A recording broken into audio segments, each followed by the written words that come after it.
Because the ITAR deals with national security, it is more restrictive than the export controls addressed in the Export Administration Regulations. I'm Kari Crane, editor of Shipping Solutions International Trade Blog Passages. Today I'll share a checklist that exporters of DDTC-controlled items can use to make sure they're compliant with the regulations. But before I get started, make sure you subscribe to this channel so you don't miss any of our Basics of Exporting videos, sharing practical advice for exporters and importers.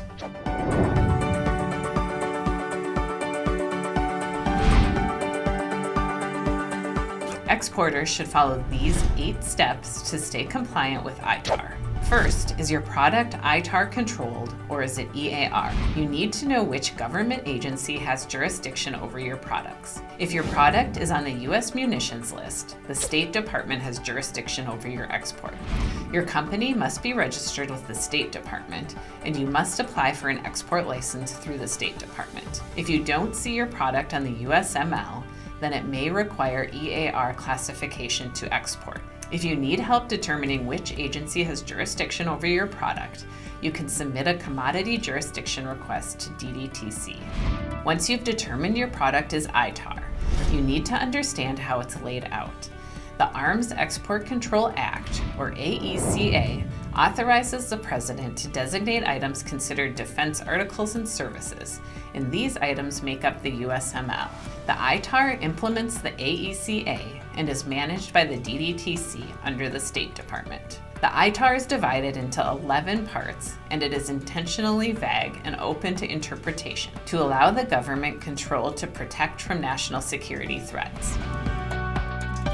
ITAR requires that you register. The average review time for a registration request is 45 days. The USML is divided into 16 sections. If you need help navigating the USML, the DDTC has a decision tool available on its website, or the Shipping Solutions product classification software provides several search methods that make classification fast and easy. Look for a link below to try it for free. You need to know how your product will ultimately be used and who will use it. Make sure you're not attempting to send your goods to a prohibited country.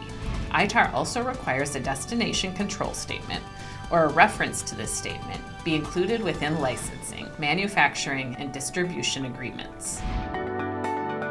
This needs to happen for every single export. Shipping Solutions Restricted Party Screening software makes this easy and affordable. It lets you run screenings against more than 140 different lists with just the click of a button. There's a link to try it for free below. If your product is on the USML, you must apply for an export license through the State Department. Guidelines and instructions for completing license application forms are on the DDTC website. We can also help you determine if a license is required for your items with the Shipping Solutions Export Controls software. You should record all ITAR activities. These records must be available at all times for inspection by DDTC. Keeping minimal or insufficient records could hurt or even destroy your company. If it's too hard for DDTC to follow or understand your paperwork, you will be more likely to face punishments and penalties. Creating and following an export compliance program is a recommended best practice for EAR exports, but for ITAR, it's a mandate. These are some components of a good ECP. It's clearly documented in writing, it's tailored to your business, it's regularly reviewed and updated, it's fully supported by management. We have a free ECP white paper download that will help you get started creating your own. If you liked this video, like it, share it, and subscribe to our channel. Watch for more videos sharing real practical advice about export documentation, compliance, and the latest changes affecting exporters. You'll also find hundreds of articles about every aspect of exporting on our blog, shippingsolutions.com/blog. You'll find a link below.